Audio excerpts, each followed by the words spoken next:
Olha, o presidente do Instituto Nacional do Seguro Social, INSS, Alessandro Stefanuto, pediu demissão nessa quarta após a PF deflagrarem a operação sem desconto. As autoridades investigam fraudes na entidade. A PF e a CGU apuram se houve a cobrança irregular de 6 bilhões e 300 milhões de reais de aposentados e pensionistas entre 2019 e 2024. Agentes da PF e servidores da CGU foram às ruas em uma mega operação para cumprir 211 mandados de busca e apreensão e 6 mandados de prisão temporária em 13 estados: Alagoas, Amazonas, Ceará, Goiás, Maranhão, Mato Grosso do Sul, Minas Gerais, Paraná, Pernambuco, Rio Grande do Norte, Rio Grande do Sul, São Paulo e Sergipe. Além disso, foram cumpridas diligências no Distrito Federal. Os investigados poderão responder pelos crimes de corrupção ativa, passiva, violação de sigilo funcional, falsificação de documento, organização criminosa e lavagem de capitais. Vamos acompanhar o que disse o ministro da Justiça e Segurança Pública, Ricardo Lewandowski, em coletiva no início da tarde, antes da demissão de Stefanuto. Inicialmente, havia sido afastado do cargo. Pode soltar. Se você gosta de assuntos como esse, não se esqueça de curtir o vídeo e se inscrever no canal. Bom vídeo. Desses inquéritos e com autorização judicial, evidentemente, resultaram 211 mandados de busca e apreensão, 6 mandados de prisões temporárias, das quais 3 foram cumpridas e 3 alvos destas prisões encontram-se foragidos ainda. Por determinação judicial, foram afastados cautelarmente por suspeita do envolvimento nesses crimes, que são vários: corrupção ativa, corrupção passiva, lavagem de dinheiro, organização criminosa. Foram afastados, então, o presidente do INSS, o diretor de benefícios e relacionamento com o cidadão, o procurador-geral junto ao INSS, o coordenador-geral de suporte ao atendimento ao cliente, coordenador-geral de pagamentos e benefícios. Foram apreendidos muitos bens, muitos carros de luxo, de alto valor, dinheiro, espécie, joias e quadros. Lewandowski também afirmou que Lula mostrou grande preocupação e interesse em relação a tudo o que ocorreu. Pode soltar esse trecho, que é comum que ministros façam esse tipo de referência ao presidente para afetar para a sociedade, que o presidente é muito preocupado com esse tipo de coisa, e o Lewandowski fez esse papel. Pode botar. O presidente mostrou grande preocupação e interesse com relação a tudo o que ocorreu, pediu detalhes. Falei com ele logo de manhã, por volta das 7 e poucos da manhã, em que quis se inteirar também dos detalhes. Nós fizemos depois, na parte da manhã, com os ministros aqui presentes, uma reunião de avaliação para saber o que é que foi descoberto até o momento e quais as providências, sejam elas policiais, sejam elas administrativas, que serão tomadas daqui por diante, para impedir, para evitar que os aposentados sejam continuadamente lesados. Trata-se, portanto, de uma operação de proteção dos aposentados. Foi uma fraude contra os aposentados, pessoas que estão numa fase já adiantada da vida e por isso estão naturalmente debilitadas e foram vítimas, digamos assim, fáceis destes criminosos que se apropriaram das pensões e das aposentadorias. O ministro da Previdência Social, Carlos Lupe, afirmou que a indicação de Alessandro Stefanuto para o comando do INSS foi de sua inteira responsabilidade e acrescentou que ele tem dado todas as demonstrações de ser exemplar. Pois é, vamos acompanhar. Obrigado. A indicação do Dr. Stefanuto é da minha inteira responsabilidade. O Dr. Stefanuto é procurador da República, um servidor que até o presente momento me tem dado todas as demonstrações de ser exemplar. Fez parte do grupo de transição do governo anterior para esse. Vamos agora, no processo que corre em segredo de justiça, esperar as investigações, estão em curso. Há esse afastamento dado pela justiça e nós temos que cumprir a decisão da justiça, decisão judicial não se descumpre, se cumpre, quando não se concorda, se recorre. Então, vamos aguardar o desfecho desse processo com os cuidados devidos, como diz a Constituição, de a gente garantir o amplo, total direito de defesa para cada cidadão e cidadã, para que a gente não coloque essas pessoas para queimar numa fogueira sem antes dar-lhes o direito de defesa e saber realmente o que é que estão sendo acusados, como qual é o segredo da justiça, eu não sei ainda. O que nós queremos fazer é proteger nossos aposentados pensionistas, algo que faço desde o primeiro dia que assumi a Previdência Social. E esse ato nosso é principalmente de investigação. Tem a inteligência da Previdência Social, que trabalhou também junto com a CGU, junto com o Ministério da Justiça, que fez muitas denúncias ao longo dos anos. Agora está chegando a esse ponto de desfecho, de apuração que está sendo feito por mais de 600 policiais federais, várias decisões judiciais. Vamos aguardar o desfecho para aí sim a gente tomar as decisões baseadas nos fatos que vão ser apurados. Lembrando que Carlos Lupe é do PDT, o partido do Ciro Gomes, o partido que decidiu apoiar o Lula depois da derrota do Ciro Gomes em 2022 no primeiro turno. O Ciro Gomes, que estava apontando o histórico de corrupção petista, só manifestou que seguiria a orientação do partido, mas não fez nenhuma questão de declarar ali um apoio de forma mais ostensiva ao Lula. E está aí o resultado da indicação do Lupe no governo Lula. Vejam que nesse momento do dia de hoje, o Lupe ainda estava em defesa do responsável ali pelo INSS, praticamente falando ali da presunção de inocência, vamos aguardar as investigações, etc. Depois, ao longo do dia, a situação dele ficou insustentável e acabou ocorrendo o pedido de demissão. Após uma pressão do Lula, que não tem mais gordura para queimar, está com a popularidade lá embaixo. O PT já tem um histórico de corrupção e agora precisa posar de quem está concedendo autonomia às instituições. Esse discurso que, quando não cola o esquema, eles vêm a público para tentar obter esse tipo de crédito, né? Aliás, já vou lembrar uma postagem minha de 2014 a esse respeito. Mas, continuando aqui as informações de base para nossa análise, foram realizadas auditorias em 29 entidades que tinham acordos com o INSS e o governo realizou entrevistas com 1.300 aposentados que tinham descontos em folha de pagamento. Aqui, só para deixar claro, porque a palavra desconto, quando a gente vê na prateleira de supermercado, é algo que na visão do consumidor é positivo. Quando a gente está falando de desconto em folha de pagamento, obviamente é algo negativo. Você está tirando aquele dinheiro que os aposentados tinham a expectativa de receber. Segundo o ministro da CGU, Vinícius Marques de Carvalho, a maioria dos beneficiários não tinha autorizado o desconto. Ainda de acordo com Carvalho, 6 milhões de aposentados e pensionistas têm atualmente algum tipo de desconto associativo. O ministro acrescentou, aspas, o que são esses serviços? As entidades associativas podem oferecer uma série de benefícios, como, por exemplo, desconto em academia, em convênio de plano de saúde, desconto em eventual enterro, algum tipo de auxílio de assistência jurídica. O que se apurou é que essas entidades não tinham estrutura operacional para oferecer esses serviços e 72% delas não tinham entregue ao INSS, embora estivessem fazendo esses descontos, a documentação necessária para que isso acontecesse. Fecho aspas. As investigações apontam que os descontos foram aumentando ao longo dos anos. Em 2016, o valor ficou em 413 milhões de reais. Em 2023, o montante subiu para 1 bilhão e 200 milhões de reais.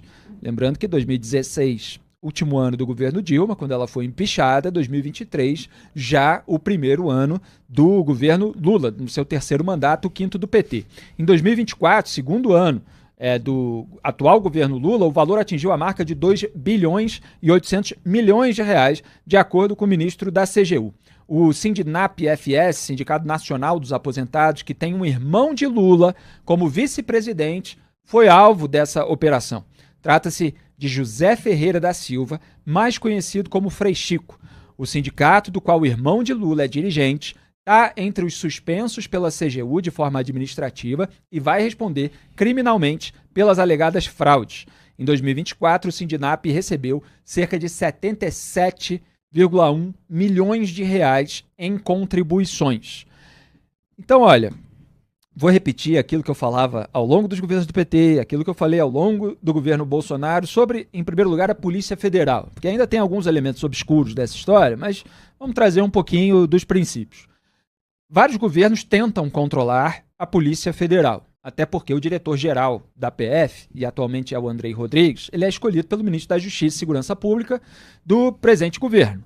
Então, era o Flávio Dino, no começo desse governo Lula, e claro que com o aval do Lula colocou lá o Andrei Rodrigues. No entanto, a Polícia Federal é uma instituição enorme, que tem vários núcleos, e há, evidentemente, um efeito dissuasivo, pelo menos na maioria desses núcleos, quando você tem uma diretriz que vem da cúpula para investigar determinados tipos de crime, quando você vê que o STF acaba retaliando quem ousa investigar tubarões da política, é o chamado chilling effect, né, para o qual a Transparência Internacional sempre chama atenção.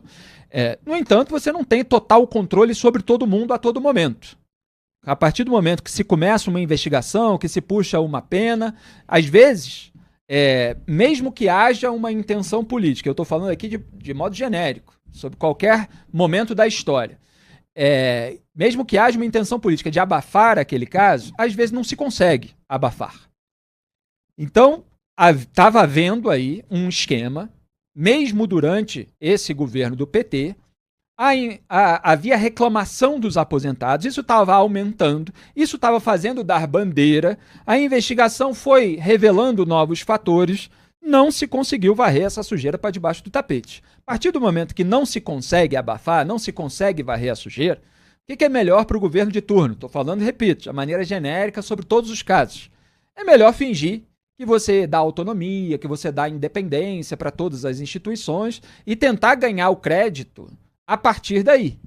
Mas quando a gente vê que foi o próprio governo que colocou essa pessoa lá por indicação de um partido da base, uma cota ali de um partido aliado, que os governos do PT, por exemplo, em relação a aposentados, já tinham um outro esquema lá atrás, apontado pela Lava Jato, cujo comandante era o Paulo Bernardo, de acordo com aquelas investigações, o então marido da Gleisi Hoffmann, quando você vê que o vice-presidente de um dos sindicatos beneficiados é o irmão do Lula, você vê, olha, não dá para aliviar totalmente o PT e o governo Lula em relação ao acontecimento do escândalo. Mas agora vem todo um discurso de crédito pela autonomia, não, estamos investigando, inclusive, as pessoas que nós mesmos colocamos, porque somos assim, etc. Eu vou lembrar aqui uma postagem, tem aí na agulha, produção, que eu fiz no Facebook em 2014, olha, tem mais de 10 anos. E eu não estou falando nesse caso, agora, o atual caso de 2025, que houve uma roubalheira do PT. Eu estou só dizendo no método de manipulação de massa, o método de você conquistar maior popularidade. Então, o que eu escrevi naquela época de estouro da Lava Jato, apontando a corrupção petista? Que se o PT rouba e é descoberto, o PT se vangloria de ter investigado, o que é papel da polícia. Se seus adversários não são punidos de forma alguma, o PT os acusa de não terem permitido a investigação. Ou seja, o PT tem mérito, mesmo quando comete crimes, e seus adversários são culpados, mesmo quando não o cometem. É a estratégia do diabo, mas a culpa é do PT, ele coloca em quem quiser. Então eu falei isso no contexto da Lava Jato, quando se descobriu a corrupção petista na Petrobras. E o método de tentar buscar o crédito com a alegação, com a narrativa de que se dá autonomia às instituições, ele continua em andamento. Mas é preciso apurar também, nesse caso, a eventual responsabilidade petista. E política, já é claro. Duda Teixeira. O Carlos Lupe, quando ele diz ali, olha, a nomeação do Alessandro Stefanuto é de minha inteira responsabilidade, parece que ele está querendo livrar a cara do Lula. Agora, exato, a gente sabe que quem botou o Carlos Lupe lá no Ministério da Previdência foi o Lula. E quando ele faz esse gesto, é um gesto, parece até meio arriscado, né? Um pouco atabalhoado, porque a investigação, a gente ficou sabendo dela agora, ainda vai continuar. E é uma operação grande, né? A gente vê, foram 211 mandados, 6 prisões, 6 pedidos de prisões, são 29 entidades investigadas, então tem até um procurador-geral que foi envolvido, então o Ministério Público no meio, então seria mais cuidadoso que ele tentasse se poupar aí, mas ele parece que estava achando que a investigação poderia apontar uma inocência do Alessandro Stefanuto. Vamos ver. Acho difícil. Agora, além da questão que você apontou, Felipe, do sindicato onde está o irmão do Lula, achei interessante aí que aparece também a CONTAG. A CONTAG é tipo um sindicato de produtores rurais, que é meio rival, meio que compete com o MST, mas assim como o MST dá um super apoio ao Lula, é uma base de eleitores do Lula.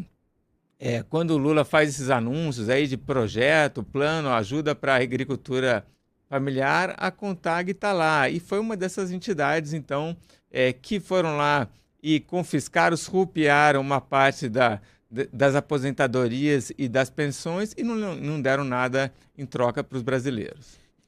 Denis Xavier, a gente tem só um minutinho para o intervalo, mas queria saber o que você destaca. No próximo bloco você aprofunda a sua análise, se você quiser. Fica à vontade.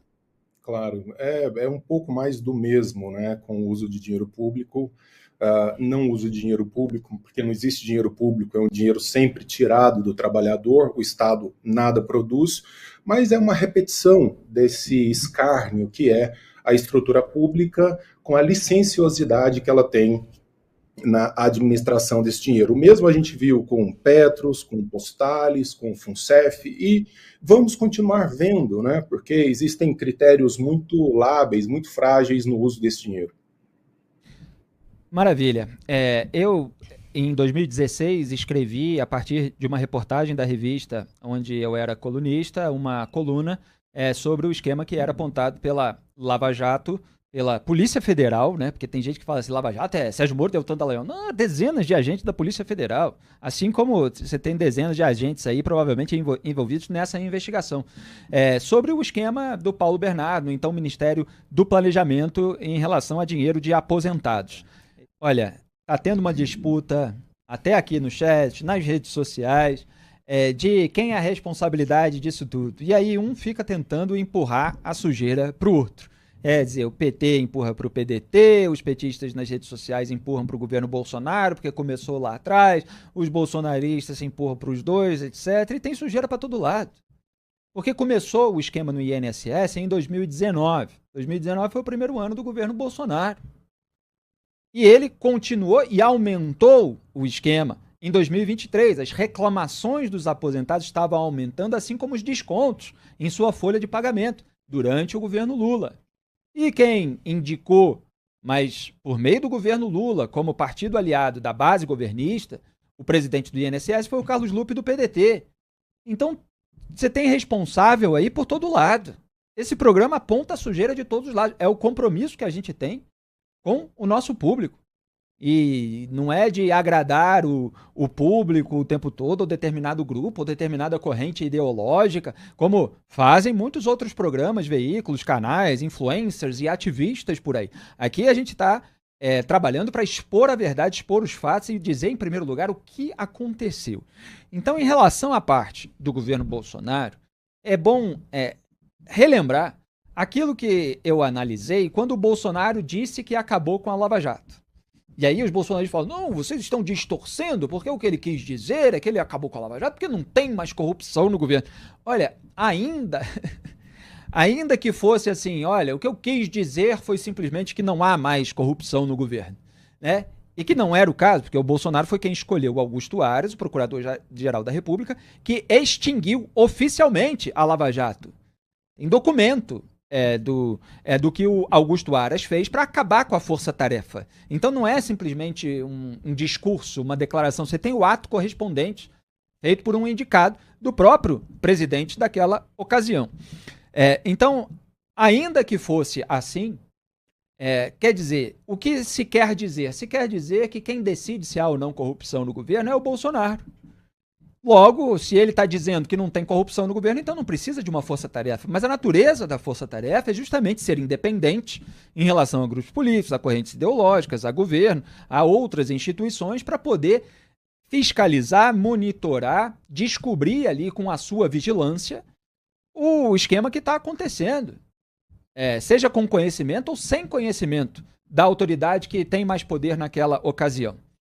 Então estava acontecendo um esquema de desvio de dinheiro público, de acordo com a Polícia Federal, ainda no governo Bolsonaro. Mais um motivo pelo qual não deveria ter acabado com a Lava Jato, com uma força-tarefa capaz de investigar esse tipo de esquema. Então, essa é a parte do governo Bolsonaro muito resumida. Aí agora você tem a parte do governo Lula, que a gente resumiu no primeiro bloco, lembrando aqui, reforçando, porque teve comentários no intervalo, e o Duda falou, há vários tipos, né, de Polícia Federal. Você tem a Polícia Federal como instituição, mas você tem vários núcleos, vários policiais. Por que esse caso é um caso difícil de abafar? Porque ele envolve um segmento da sociedade que é um segmento contra o qual fazer qualquer coisa gera um desgaste tremendo.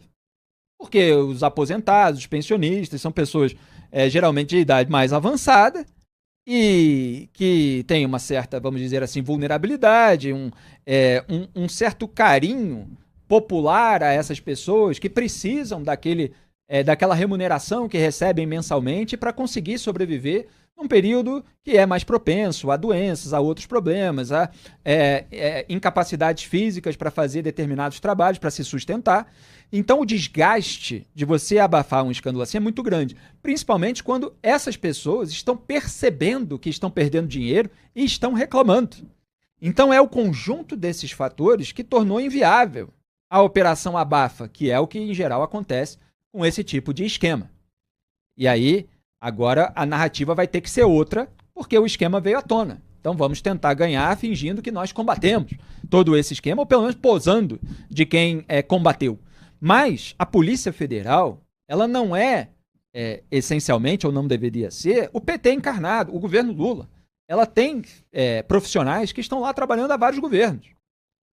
Alguns podem se sentir dissuadidos de investigar pessoas poderosas. No entanto, se o esquema deu muita bandeira e eles começam a investigar, eles descobrem, porque tem gente competente lá dentro.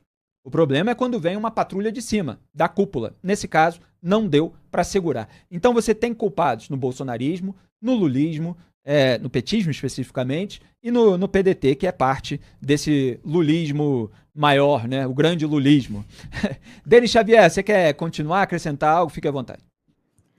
Felipe, eu só gostaria de sublinhar um ponto da sua fala, que é algo que toca realmente a sensibilidade, especialmente por lidar com necessidades dos idosos, né, de pessoas que estão ali nos estertores da vida, precisando de um olhar mais carinhoso, mas isso não quer dizer que essa atenção seja legítima do ponto de vista do Estado ou do governo.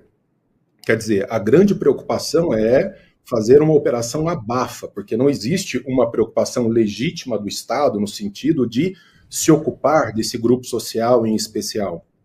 Basicamente, você pode encontrar provas disso no modo como esse mesmo grupo é tratado em hospitais públicos, como diversos outros fundos de pensão são tocados, o tipo de atenção estatal que é oferecida a eles. Então, é uma questão simplesmente de organização, de manutenção da estrutura do Estado, de manutenção do poder, porque a grande preocupação do político, já dizia Sowell, né? A primeira é se eleger, a segunda é se reeleger, e a terceira é muito distante de qualquer uma das duas primeiras. Então, e por isso, Felipe, a gente fica aqui voltando, você colocou um texto seu de 2014. Se nós buscarmos aí nessa arqueologia da corrupção, isso está desde pós-revolução republicana, né? Aquela revolução armada republicana, desde então é uma linha de tragédia. E aí eu penso que é uma questão, então, não de prender, soltar, arrumar este ou aquele culpado, é uma estrutura que leva os piores ao poder. O Milton Friedman, que foi um grande economista americano, agora do século XX, entrou no século XXI, ele falava que existem 4 formas de você gastar dinheiro. A primeira é o seu dinheiro com você mesmo. E essa é uma forma muito criteriosa, porque você vai tomar todo o cuidado, escolher a melhor mercadoria, você sabe o que custa para você o seu dinheiro. Existe uma segunda forma, que é o meu dinheiro com o outro. Quando eu vou dar um presente para alguém, então eu vou presentear o Duda, o Felipe, então eu olho lá, olha, eu acho que esse aqui merece um presente melhor, pior, mas sempre com muito cuidado. Existe o dinheiro do outro que eu gasto comigo, a terceira forma. O dinheiro do outro que eu gasto comigo, eu já me ofereço certos presentinhos. Opa, é a empresa que vai pagar, é o fulano que vai pagar, então eu vou a um restaurante melhor, vou comprar uma roupinha um pouco melhor. E existe a forma estatal de gastar dinheiro, que é o dinheiro do outro com os outros. Aí, meu amigo, é a tragédia, essa quarta forma de gastar. E é exatamente o que nós vemos repetidamente, e nós vamos continuar vendo, porque é uma questão estrutural. O uso do dinheiro dos outros com os outros, sem qualquer critério, sem qualquer cuidado, colocando quem paga impostos e sustenta sempre na berlinda. Sempre na berlinda. É o sistema parasitário próprio de um Estado populista. Aliás, você citou Sowell, o Thomas Sowell, intelectual americano, uma das maiores referências nossas de pensamento livre. E, inclusive, hoje eu estava vendo alguns livros e peguei na mão uma edição da Realizações, um estudo sobre a obra do Thomas Sowell, escrito pelo Fernando Ahmed, e o subtítulo, eu até ri quando eu li, porque o Brasil precisa muito disso, que é da obrigação moral de ser cético. E a gente vê o pessoal nas redes sociais cobrando a obrigação moral de ser adesista, de ser idólatra de político, né? Quando tentam dar um valor negativo à isenção, à independência, eles estão cobrando que você adule, que você bajule, eles estão cobrando que você se porte justamente da maneira contrária à que pregava Thomas Sowell e tantos outros intelectuais que têm obras perenes. Há biografia, outras biografias do Sowell, há os livros dele, Os Intelectuais e a Sociedade, tantos outros aí com críticas às falácias do identitarismo, da cultura woke, um autor muito importante. Agora, voltando ao que você disse, Denis, olha aí, um dos livros sobre o Thomas Sowell. Exato, esse aqui é nosso, sobre ele. E uma das coisas que o Thomas Sowell diz é exatamente o que acontece aqui, de modo fartamente comprovado, que para quem deseja a mentira, vai ter a mentira. Os políticos, eles estão interessados no poder. É o poder pelo poder. Quem diz isso é o Orwell, em 1984. A gente fica sempre lutando para que uma pessoa com a qual a gente concorde chegue ao poder para fazer tal coisa. O que nós temos que entender é que o poder existe não é para que se faça alguma coisa, é o poder pelo poder. O desejo é o poder pelo poder. Então eles vão olhar para o que a população está pedindo. Nós temos um Estado populista, permissivo, corrupto, porque isso representa demandas da população. Enquanto a gente não se lavar, nós não podemos solicitar a presença de políticos limpos. Essa é a questão. Nós somos um povo que faz demandas ruins. Nós demandamos por gente que mente de forma deslavada, naturalizamos isso e depois queremos um Estado extraordinário que cuide de nós. Essa não é a função do Estado. Isso quem tem que fazer é o sujeito por ele mesmo. As medidas estatais, de modo geral, destroem iniciativas privadas por meio das quais as pessoas se resolvem. Então, isso daí é o que eu falo, é uma questão de revista. Começando por um processo educacional da população, para que ela faça demandas ajustadas. Aqui as nossas análises a respeito do caso do INSS abrem várias frentes de reflexão para a gente. Eu só queria aproveitar para ajudar o Denis Xavier na propaganda do livro dele, né, Thomas Sowell e a aniquilação de falácias ideológicas. Denis Garcia Xavier, ele falou nosso, mas o livro é dele. Evidentemente, tem outras pessoas da editora envolvidas, etc., na produção do livro, e ele generosamente fala aí no plural. Mas está aí uma das referências nossas de pensamento livre, o Thomas Sowell, com uma obra já de análise do próprio Denis Xavier, colunista da Cruzoé. E o Denis falou a gente volta e meia fala isso aqui, a gente não passa pano nem para o eleitorado. Claro que você tem uma boa parcela. Outro dia escrevi um texto sobre isso em antagonista.com.br da sociedade que está moralmente corrompida. E precisa refletir a respeito de si próprio. Quem me acompanha no Instagram viu também, semanas atrás, um story em que me perguntavam sobre o candidato ideal e eu inverti a pergunta: qual é a sociedade ideal? Ideal, né? É uma que... Enfim, aí eu fiz toda uma reflexão. É uma que só se preocupa... de indivíduos que só se preocupam com a corrupção do outro lado. Se for da patota deles, está tudo bem. Não, não é essa a sociedade que a gente quer. E o Sowell tem uma frase que ficou muito famosa, que é: o fato de que muitos políticos de sucesso são mentirosos não é exclusivamente reflexo da classe política, é também um reflexo do eleitorado. Quando as pessoas querem o impossível, somente os mentirosos podem satisfazê-las. E essa frase precisa ser sempre lembrada, principalmente em anos de campanha eleitoral. Agora, em relação ao que o Denis estava analisando sobre o caso do INSS, tanto é verdade que não há uma preocupação legítima com os aposentados e pensionistas, que olha só quanto tempo durou esse esquema que prejudicava os aposentados e pensionistas. 2019 a 2024. Se você contar os 2 anos da ponta cheios, são 6 anos, né? 2019, 2020, 2021, 2022, 2023, 2024. São 6 anos em que os aposentados e pensionistas estão sendo roubados, a julgar por tudo aquilo que a Polícia Federal está mostrando. Como é que não houve preocupação para defendê-los durante o governo Bolsonaro e durante 2 anos, e a gente está no mês 4 meses, já no final, do governo Lula. 28 meses durante o governo Lula. Não dá para ficar apontando para o outro a responsabilidade.